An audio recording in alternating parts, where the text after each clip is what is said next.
जय हिंद दोस्तों, स्वागत है आप सभी का आपके अपने YouTube चैनल जैकपुर पे। तो आज के इस वीडियो में हम लोग क्लास 12 के हिस्ट्री का जो हम लोग एडवांस सीरीज को चालू किया था, तो क्यों इसको चालू करने के पीछे एक रीज़न था, क्योंकि आप लोगों का 50 गो जो ऑब्जेक्टिव क्वेश्चन आएगा तो एक भी सवाल ऐसा नहीं होना चाहिए कि आपके नज़रों से छूट जाए और आपके एग्ज़ाम में वो क्वेश्चन देखने को मिल जाए। ठीक है, तो इसीलिए हम लोग एडवांस लेवल के क्वेश्चन को भी करेंगे और बेसिक लेवल के क्वेश्चन को भी करेंगे, क्योंकि जैक बोर्ड ने क्लियर मेंशन किया था कि हम जो है इजी क्वेश्चन भी पूछेंगे, इजी टू मॉडरेट भी पूछेंगे और टफ क्वेश्चन भी पूछेंगे। तो हम लोग एक भी सवाल को छोड़ेंगे नहीं, सारे के सारे सवालों को करेंगे। तो आज के इस वीडियो में हम लोग उसी चैप्टर का पार्ट 2 करने वाले हैं। चलिए शुरू करते हैं। चैनल पे पहली बार विजिट कर रहे हैं, सब्सक्राइब कर लीजिए, बेल आइकन को प्रेस कर लीजिए ताकि आने वाली हर एक वीडियो का नोटिफिकेशन आपके मोबाइल पे जाए। इसके अलावा यदि आप हमारे व्हाट्सएप ग्रुप को ज्वाइन करना चाहते हैं तो आप हमारे दिए गए नंबर पे संपर्क कर सकते हैं।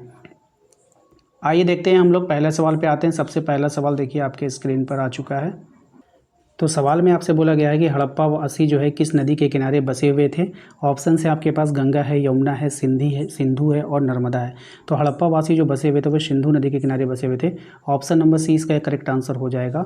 अगर हम फैक्ट की बात करें तो यहाँ पे है अधिकांश नगर सिंधु और उसकी सहायक नदियों जैसे कि रावी, सतलज, घग्गर है ना, हकरा के किनारे बसे हुए थे। तो इस बात को ध्यान में रखिएगा। अगले सवाल पे आते हैं। क्वेश्चन नंबर 22 में इसमें कहा गया है कि मोहनजोदड़ो का अर्थ क्या होता है। मृतकों का टीला है, जीवितों का नगर है, मृत्यु का स्थान है, ईंटों का टीला है। तो इसका जो राइट आंसर हो जाएगा वो हो जाएगा आपका मृतकों का टीला। क्या हो जाएगा? मृतकों का टीला। ऑप्शन नंबर ए इसका यहाँ पे करेक्ट आंसर हो जाएगा। फैक्ट की बात करें तो स्थानीय भाषा में मोहनजोदड़ो का अर्थ जो होता है वो मृतकों का टीला ही होता है। ठीक है, आइए अगले सवाल पे आते हैं। अगला सवाल है हमारा कि हड़प्पा नगर किस योजना पर बने हुए थे। तो हड़प्पा नगर जो बना था वो तिरछी सड़कों पर बना था, वृत्ताकार योजना पर था, ग्रिड प्रणाली पर था या फिर यादृच्छिक प्रणाली पर बना हुआ था। तो इसका जो राइट आंसर हो जाएगा वो हो जाएगा आपका ग्रिड प्रणाली पर था। किस पर था? ग्रिड प्रणाली पे था। ऑप्शन नंबर सी इसका यहाँ पे करेक्ट आंसर हो जाएगा। फैक्ट की अगर हम बात करेंगे तो नगरों को चौड़ी सड़कें से वर्गाकार खंडों में बांटा गया था, इसे ही ग्रिड प्रणाली कहते थे। ठीक है, तो ग्रिड प्रणाली क्या था?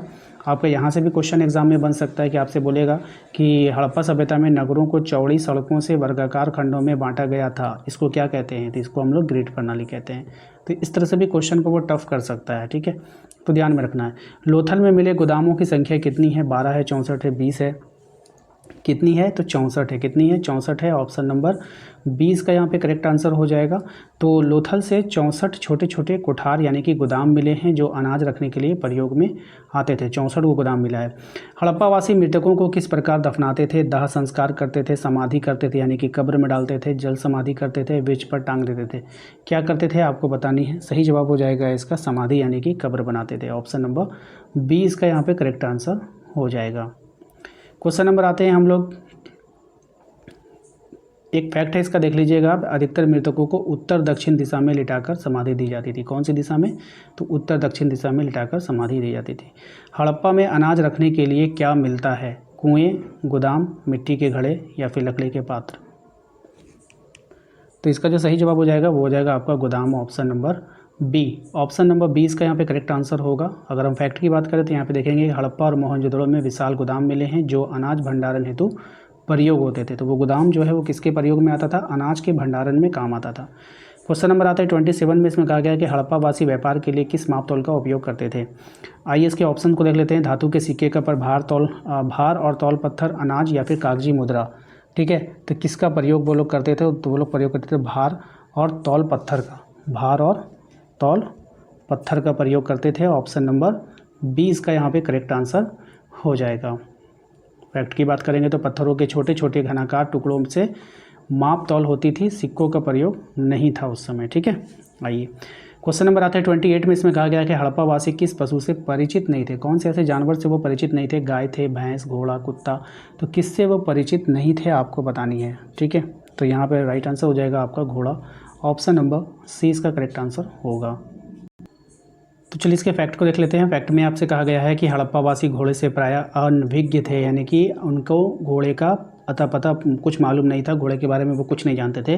केवल कुछ संदिग्ध अवशेष मिले हैं यहाँ पर। ठीक है, तो इसको ध्यान में रखना है। क्वेश्चन नंबर आता है 29 में। इसमें कहा गया है कि हड़प्पा सभ्यता का छोटा स्थल कौन सा है। इसका राइट आंसर हो जाएगा आपका Alamgirpur, option number C. Option C इसका यहाँ पे सही जवाब है। अगर फैक्ट की बात करें तो मेरठ उत्तर प्रदेश का आलमगीरपुर हड़प्पा सभ्यता का सबसे छोटा स्थल है। याद रखिएगा, काफ़ी इंपॉर्टेंट सवाल है, ये ध्यान में रखना है। हड़प्पा सभ्यता का प्रमुख आयात क्या था, आपको बताना है। कपास था, सोना था, रत्न व धातुएं थे या फिर गेहूँ था। तो इसका जो राइट आंसर हो जाएगा, इसका सही जवाब हो जाएगा रत्न और धातुएं। क्या हो जाएगा, रत्न और धातुएं। ऑप्शन नंबर सी हो जाएगा इसका। फैक्ट की बात करें तो मेसोपोटामिया व अफगानिस्तान से तांबा, रत्न और बहुमूल्य धातुएं आयात की जाती थी। ठीक है, कहाँ कहाँ से की जाती थी ये आप लोग इसमें देख लीजिएगा। इसी के साथ ही मैं आप लोगों को थोड़ी सी जानकारी देना चाहता हूं कि हम आप लोगों की अच्छी तैयारी के लिए, बेहतर तैयारी के लिए, क्योंकि अभी आप लोगों के पास मात्र 4 महीना शेष बचा हुआ है एग्ज़ाम, फाइनल एग्ज़ाम में, तो इसमें चाहता हूं मैं आप लोगों को बेहतर तैयारी करवाऊं, इंपॉर्टेंट क्वेश्चन का आंसर उपलब्ध करवाऊं, PYQ उपलब्ध करवाऊँ, मॉडल पेपर उपलब्ध करवाऊँ। सभी कुछ आपको वहाँ पर एक जगह, एक ही ग्रुप में उपलब्ध करवाया जा रहा है, जिसका मैंने टारगेट ग्रुप नाम रखा है। एक चॉकलेट के दाम पर आप लोग को वहाँ पर टारगेट ग्रुप में ज्वाइन होना है, ताकि आपके ऊपर एक प्रेशर बन सके कि हाँ मुझे पढ़ना होगा, मैंने ज्वाइन किया है। ठीक है, और मेरे ऊपर भी एक प्रेशर बन सके कि हाँ मुझे यहाँ पे टारगेट देना होगा, मुझे यहाँ पर PDF उपलब्ध कराने होंगे, मुझे यहाँ पे नोट्स उपलब्ध कराने होंगे, मुझे यहाँ पे PYQ देना होगा। तो इसलिए वहाँ पर जो है बस एक चॉकलेट के दाम पर जो है आप लोगों को वहाँ पे रखा गया उस ग्रुप में। हर महीना यह ग्रुप चलेगा, हर महीना अलग अलग ग्रुप चलेगा। तो आप लोग जो है एक एक महीने के ग्रुप को ज्वाइन कीजिए। एक बार ज्वाइन करके ज़रूर देखिए, आपको वहाँ पे काफ़ी फ़ायदा होने वाला है। चलिए आते हैं सवालों पे। कह रहा है कि लोथल से प्राप्त अग्निकुंड किस काम के लिए था। आप लोग ज्वाइन करने के लिए मेरे दिए गए नंबर पे मैसेज कर लीजिएगा। ठीक है, तो आपको वहाँ पर टीम से रिप्लाई मिलेगा, आपको वो जोड़ देगा। ठीक है, चलिए, तो इसका जो सही जवाब हो जाएगा वो हो जाएगा धार्मिक अनुष्ठान हेतु। क्या हो जाएगा, धार्मिक अनुष्ठान हेतु। ऑप्शन नंबर सी इसका करेक्ट आंसर हो जाएगा। यहाँ पे देखेंगे तो यहाँ पे कहा गया है यहाँ से अग्निकुंड मिले हैं जो यज्ञ अथवा धार्मिक अनुष्ठान के लिए प्रयोग होता था। आइए आते हैं अगले सवाल पे। अगले सवाल पे कहा गया है कि हड़प्पा वासी किस धातु को आयतित रूप से पर्याप्त करते थे। तो हड़प्पा वासी किस धातु को प्राप्त करते थे, आपको बतानी है। तो सही जवाब हो जाएगा tin, option number D. Option number D इसका करेक्ट आंसर हो जाएगा। फैक्ट की अगर हम बात करें तो यहाँ पे कह रहा है कि कांसा बनाने के लिए तांबा और टिन चाहिए। तांबा राजस्थान से मिलता था, लेकिन टिन विदेश से मंगवाया जाता था। टिन को कहाँ से मंगवाया जाता था, विदेश से। तांबा कहाँ से मिलता था, राजस्थान से। तो ये सब बात आपको याद रखना। फिर राजस्थान के खेतड़ी अभी बहुत फेमस है तांबा के लिए। क्वेश्चन नंबर आते हैं 33 में। इसमें कहा गया है कि पशुपति महादेव की मूर्ति या मुद्रा कहाँ से मिली है। तो हड़प्पा से, मोहनजोदड़ो, लोथल है, कालीबंगन है। कहाँ से मिला है आपको बतानी है। सही जवाब हो जाएगा इसका मोहनजोदड़ो। ऑप्शन नंबर 20 का यहाँ पे करेक्ट आंसर हो जाएगा। फैक्ट की अगर हम बात करें तो इसमें कहा गया है कि मोहनजोदड़ो के सील पर योगासन में बैठे त्रिमुखी पुरुष को पशुपति महादेव कहा जाता है। हो सकता है कि आपसे एग्जाम में ये क्वेश्चन पूछे, बताइए मोहनजोदड़ो की जो शील होती थी, जो मोहरें होती थी, उनमें योगासन में बैठे त्रिमुखी पुरुष को किस नाम से जाना जाता है। तो पशुपति महादेव के नाम से जाना जाता है। ठीक है, तो इस तरह से भी एग्जाम में क्वेश्चन आता है। हड़प्पा सभ्यता का प्रमुख निर्यात क्या था। हड़प्पा सभ्यता किस चीज़ का जो निर्यात है वो प्रमुख रूप से करता था। तो कपास और वस्त्र का। ऑप्शन नंबर 20 का यहाँ पे करेक्ट आंसर हो जाएगा। ठीक है, फैक्ट की अगर हम बात करें तो हड़प्पा वासी कपास की खेती और कपड़े बनाने में दक्ष थे, यानी कि कुशल थे, मतलब बोलते ना जीनियस थे। इसी कारण यूनानियों ने भारत को सिंथेटिका यानी कि कॉटन कंट्री कहा था। ठीक है, आइए क्वेश्चन नंबर आता है 35 में। इसमें कहा गया है कि किस स्थल से सबसे पुराना चावल का अवशेष मिला है। मोहनजोदड़ो है, लोथल है, रंगपुर है, कालीबंगन है। कहाँ से मिला है आपको बतानी है। तो इसका राइट आंसर हो जाएगा आपका Rangpur. Option number C. Option number C इसका राइट आंसर हो जाएगा। फैक्ट की अगर हम बात करें तो गुजरात के रंगपुर स्थल से चावल का सबसे पुराना अवशेष मिला है। ठीक है, अगले सवाल पे आते हैं। क्वेश्चन नंबर 36 में इसमें कहा गया है कि हड़प्पा वासी किस धर्म से संबंधित थे। अब इनका धर्म आपको बताना है कि ये कौन से धर्म से आखिर संबंध रखते थे। तो ये थे आदिम प्रकृति पूजा। ये लोग प्रकृति की पूजा करते थे। ठीक है, तो ध्यान में रखना है। फैक्ट की अगर हम बात करें तो ये लोग मातृदेवी, पशुपति, वृक्ष, पशुओं की पूजा किया करते थे।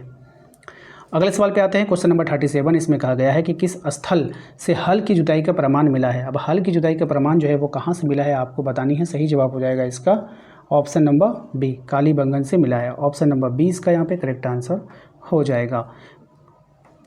अगर हम फैक्ट की बात करें तो राजस्थान के कालीबंगन से खेतों में हल चलाने के निशान मिले हैं। खेतों में हल चलाने के निशान मिले हैं।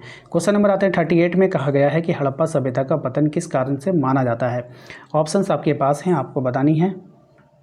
बाढ़ व नदी मार्ग का बदलना, आर्यों का आक्रमण, जलवायु परिवर्तन, तो उपरोक्त में से सभी। तो इसका राइट आंसर हो जाएगा आपका option number D. Option number D इसका सही जवाब हो जाएगा। फैक्ट की अगर हम बात करें तो यहाँ पर लिखा गया है कि पतन के कई कारण रहे हैं, बाढ़ है, नदियों का मार्ग का बदलना है, आर्य का आक्रमण है, सूखा व पर्यावरणीय संकट। ठीक है, तो इस सब आपको याद रखनी है। क्वेश्चन नंबर आता है 39 में। इसमें कहा गया है कि किस पुरातत्वविद ने सबसे पहले हड़प्पा सभ्यता को सिंधु घाटी की सभ्यता कहा था? किसने कहा था ये आपको बतानी है। सही जवाब हो जाएगा जॉन मार्शल ने। Option number B. Option number 20 का करेक्ट आंसर हो जाएगा। फैक्ट की अगर हम बात करें तो जॉन मार्शल ने 1924 में इन स्थलों को एक नगरीय सभ्यता के रूप में प्रस्तुत किया और इसे सिंधु घाटी सभ्यता का नाम दिया। कब दिया था? 1924 में। क्वेश्चन नंबर आते हैं 40 पे। इसमें कहा गया है हड़प्पा सभ्यता का काल माना जाता है। अब हड़प्पा सभ्यता का जो काल है वो कब से कब तक माना जाता है आपको बतानी है। तो ये जो काल माना जाता है ये माना जाता है 2700 से 1900 ईसा पूर्व। ऑप्शन नंबर बी इसका यहाँ पे करेक्ट आंसर हो जाएगा। तो दोस्तों आशा करते हैं कि आप लोगों को आज का ये वीडियो पसंद आया होगा। वीडियो अच्छा लगा है तो प्लीज़ प्लीज़ प्लीज़ वीडियो को लाइक किया कीजिए। चैनल पे पहली बार आए सब्सक्राइब कर लीजिएगा, बेल आइकन को प्रेस कर लीजिए ताकि आने वाली हर एक वीडियो का नोटिफिकेशन आपके मोबाइल पर जाए। इसके अलावा यदि आपने अभी तक हमारे व्हाट्सअप ग्रुप को ज्वाइन नहीं किया है तो दिए गए नंबर पर एक बार मैसेज कीजिए व्हाट्सअप में, आपको व्हाट्सअप ग्रुप का लिंक मिल जाएगा, वहाँ से आप अपने ग्रुप को ज्वाइन कर सकते हैं। इसके अलावा यदि आप टारगेट ग्रुप को ज्वाइन करना चाहते हो तो आप हमें व्हाट्सअप पर मैसेज कर सकते हैं, रिक्वेस्ट कर सकते हैं टारगेट ग्रुप में ज्वाइन होने के लिए। मिलते हैं नेक्स्ट अगले वीडियो में। Thank you.